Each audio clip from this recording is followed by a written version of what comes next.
देखो भाई,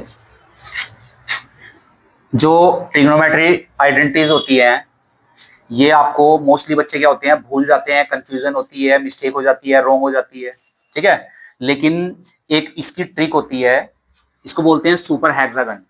super hexagon से जो आपकी ट्रिग्नोमेट्रिक आइडेंटिटीज हैं जितनी भी हैं, आपकी कोई मिस्टेक नहीं होगी और इजिली आपको लर्न हो जाएंगी। वो होता क्या है, आपको एक हेक्सागन बनाना है, 6 साइड होती हैं जिसमें उसको हेक्सागन बोलते हैं।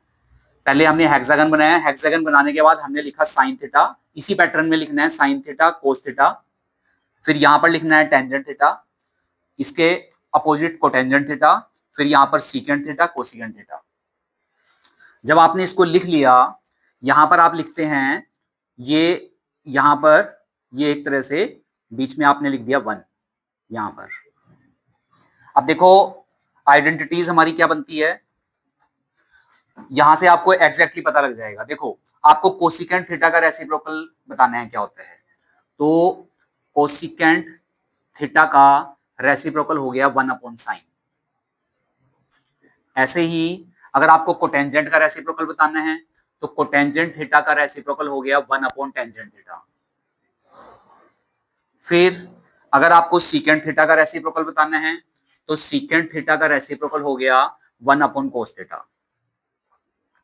अब अगर आपको आइडेंटिटीज बतानी है तो ये वाली ट्रायंगल देखो आप, इस ट्रायंगल में मेरा जो एरो है वो नीचे आया है, इस ट्रायंगल में एरो का साइन नीचे आया है, तो आपको ये याद रखना है कि एरो का साइन अगर नीचे आता है तो हमें प्लस लगाना है। तो यानी कि आइडेंटिटी क्या बनी, sine square theta plus cos square theta is equal to 1। Sine square theta plus cos square theta is equal to 1। अब आप इसमें देखो, इसमें भी एरो नीचे आ गया, तो आइडेंटिटी क्या बनी, 1 plus cot square theta, 1 plus cot square theta is equal to cosecant square theta, is equal to cosecant square theta.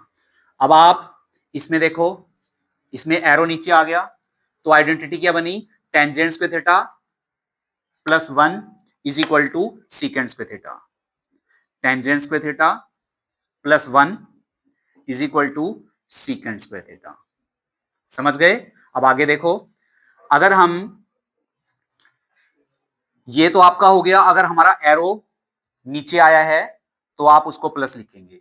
अब आप इस ट्रायंगल में दोबारा देखो, देखो हमारा एरो गया है ऊपर, एरो हमारा कहां गया, ऊपर। अगर एरो ऊपर जाएगा तो आइडेंटिटी बनेगी माइनस में, तो यानी क्या बना, secant square theta minus tangent square theta is equal to 1। Secant square theta minus tangent square theta is equal to 1। ऐसे ही आप इसमें देखो, अगर हमें कोसिकेंट और कोटेंजेंट में आइडेंटिटी चेक करनी है तो हमारा एरो कहां गया, ऊपर गया। अगर एरो ऊपर जाएगा माइनस में बनेगी, तो क्या बना, cosecant square theta minus cotangent square theta is equal to 1। Cosecant square theta minus cotangent square theta is equal to 1। समझ गए? तो आप ऐसे आइडेंटिटी को चेक कर सकते हैं, इससे आपको इजिली आइडेंटिटी याद हो जाएगी। आपको पैटर्न क्या याद रखना है, अगर एरो नीचे आता है तो आपको बीच में प्लस लगाना है, अगर एरो आपका ऊपर गया तो माइनस लगाना है। इससे आपको सब आइडेंटिटीज याद हो जाएंगी, किसी का भी आप फॉर्मूला याद कर सकते हैं। अब यहां से देखो, अगर आप फॉर्मूला हम इसका बनाना चाहते हैं कि कोसिकेंट और 1 में, सीकेंट और 1 में क्या होता है, तो देखो एरो ऊपर गया ना, तो क्या बनेगा, secant square theta minus 1 is equal to tangent square theta. क्या बना, secant square theta minus 1 is equal to tangent square theta. समझ गए? ऐसे ही आप इधर से चेक करो, देखो एरो ऊपर गया, क्या बना, cosecant square theta minus 1 is equal to किसका फॉर्मूला हो गया, कोटेंजेंट स्क्वायर थीटा। समझ गए? तो इससे कभी भी आपको कंफ्यूजन नहीं होगी, आप सुपर हेक्सागन बनाएंगे और ये पैटर्न याद रखेंगे, इजिली सारी आपकी जो आइडेंटिटीज है वो दिमाग में बैठ जाएंगी। लग गया पता? कुछ पूछना है पूछ सकते हैं किसी को। फॉर्मूले चेक करो, देखो वही बन गए सारे।